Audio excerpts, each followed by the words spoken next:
6월 16일 북한 뉴스 브리핑 시작하겠습니다.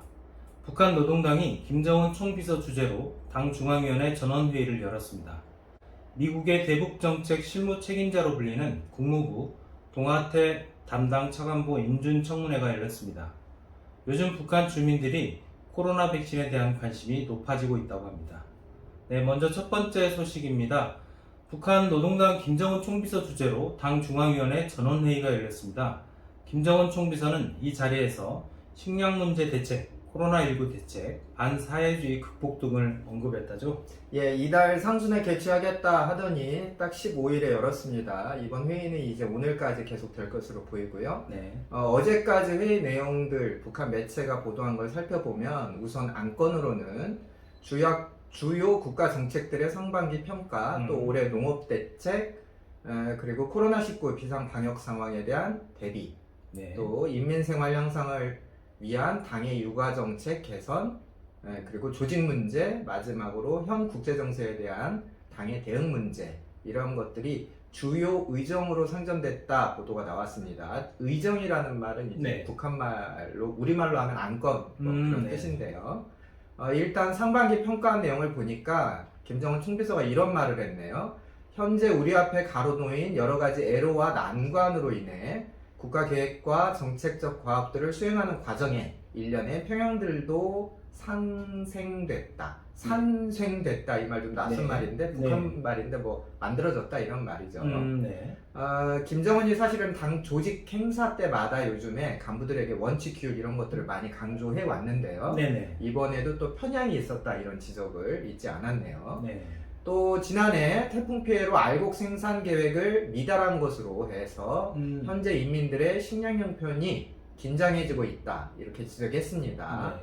인민들의 식량 형편이 긴장해지고 있다 이런 말은 사실은 과거에 김정일 시대에는 나오지 않았던 그런 말입니다. 차이가 많이 나죠.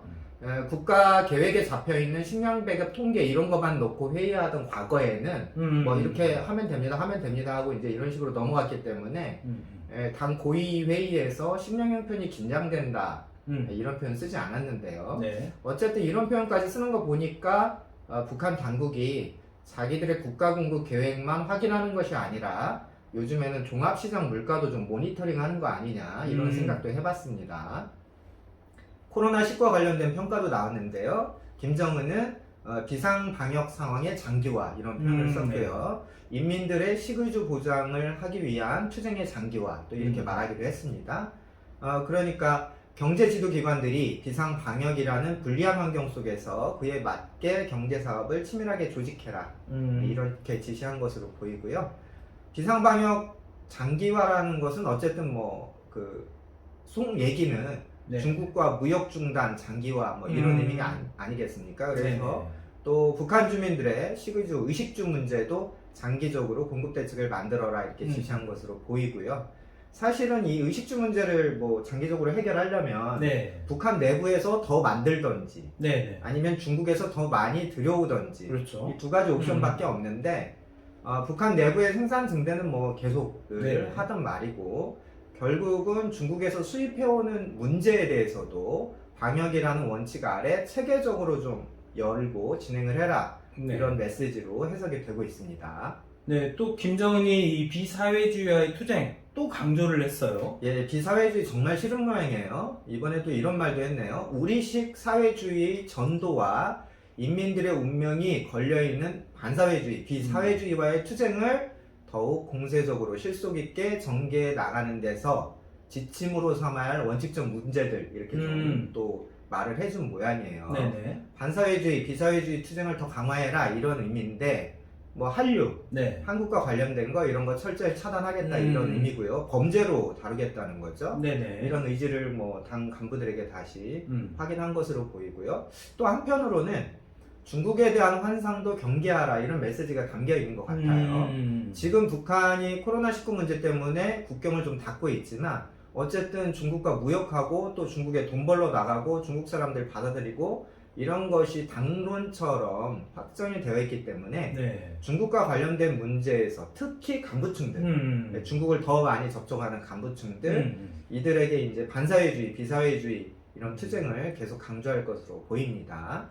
그 밖에 상정된 안건을 보면 뭐 농사, 방역 네. 이런 것뿐만 아니라 인민생활 향상과 당의 육아정책 개선 이게 눈에 띄었어요. 네네.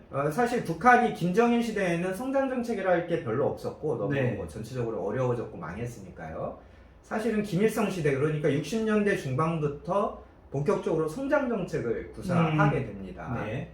성장정책이 나오면 어때요? 인구가 많지 않은 나라니까 여성 노동력들이 반드시 필요하겠죠. 네네. 그렇죠. 그래서 사실 김일성은 그 집에서 밥하고 애 키우고 남편 뒷바라지 하는 여성에 대해서 굉장히 비난을 공식적으로 많이 했어요. 낙후된 발상이다 이런 식으로요. 네. 그래서 한편으로는 김일성 시대에는 뭐 타가소, 유치원 이런 것들이 전국적으로 많이 들어섰고요. 네. 심지어는 뭐 밥공장, 반찬 배달차 뭐 음. 이런 아이템까지 이미 네. 그 시대에 많이 나왔습니다. 네. 물론 뭐 그건 일부만 하다가 전국적으로 확산되지 못했다 이런 평가가 있긴 했지만요. 네네. 어쨌든 여성 노동력이 국가적으로 다시 필요해지면 당연히 따라오는 것이 육아 문제겠죠. 네네. 그래서 이 부분에 대해서 김정은이 육아 정책을 좀 개선해라 이런 지시를 한 것으로 보이는데 앞으로 꾸준히 북한 타가소와 유치원에 대한 국가적인 공급과 정비가 이어지지 않겠냐 이렇게 예상해 볼 수 있겠습니다.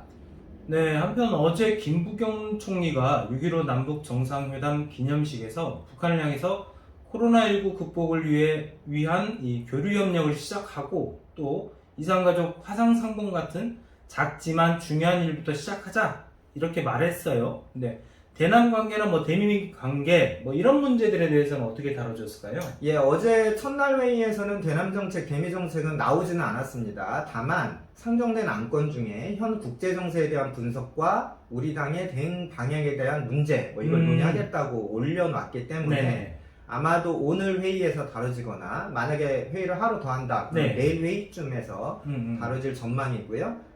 제가 보기에는 개인적으로는 대남 대미 문제는 그 큰 틀에서 그냥 원칙적인 입장만 확인하는 수준이 아닐까 생각을 네. 해보게 됩니다.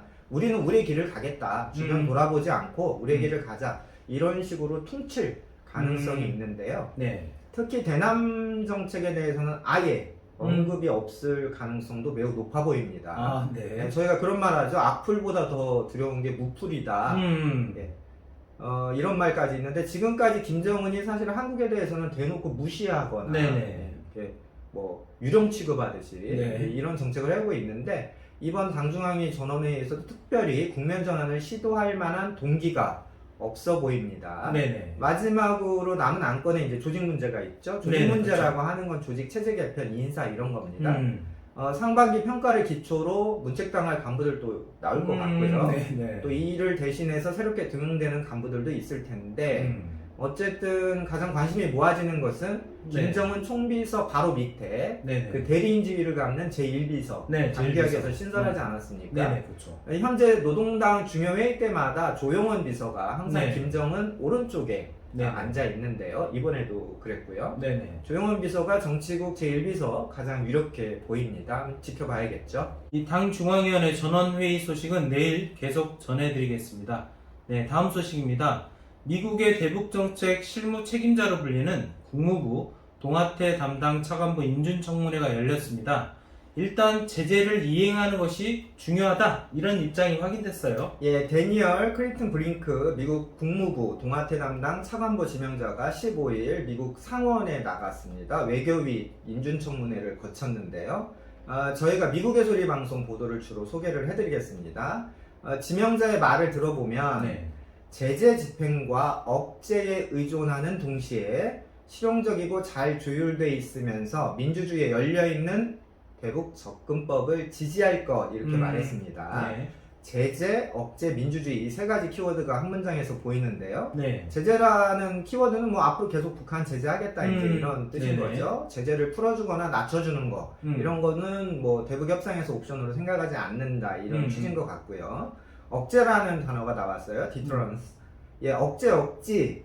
뭐 이게 이제 국제 정치학에서 이런 뜻이 있습니다. 첫 번째로는 너가 하고 싶은 거 못하게 할 거야.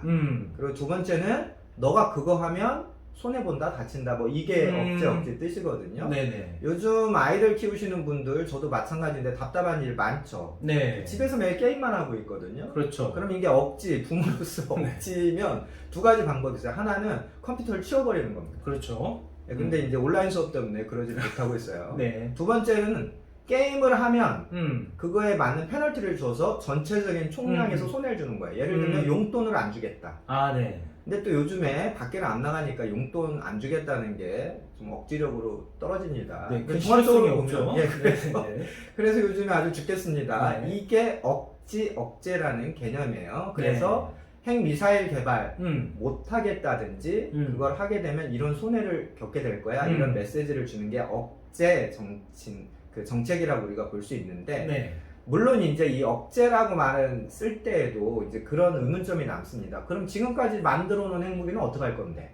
그렇죠. 그런 문제가 생기죠. 이런 반론이 가능합니다. 어쨌든 북한에 대한 억제 정책을 계속 하겠다고 지명자가 밝혔고요. 네. 민주주의라는 키워드는 뭐 관련국들과 조율을 하겠다 그런 의미로 해석이 되는데, 문제는 여기에 중국도 포함이 되는 건지 아닌지 그게 앞으로 쟁점이 될 것 같네요. 네네. 한편 지난해 발효된 오토윈비어 대북 은행 업무 제한법, 미국에서는 브링크 액트라고 불리는데 이거 계속 적용할 거냐 의원들이 물었나 봐요. 여기에 지명자는 브링크 액트와 제재 체제를 강화할 수 있는 방법에 대해서 흔쾌히 더 연구할 거다.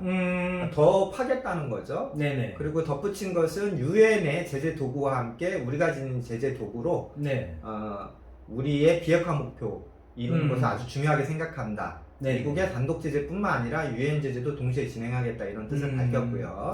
한편으로는 요즘 우리는 이인영 통일부 장관이 지금은 북한이 대화 나오기 딱 좋은 시절인데 이런 말씀을 여러 군데서 하고 다니시는데 오히려 미국의 대북정책 책임자 입에서는 제재와 억제라고 하는 그 두 단어가 나왔습니다.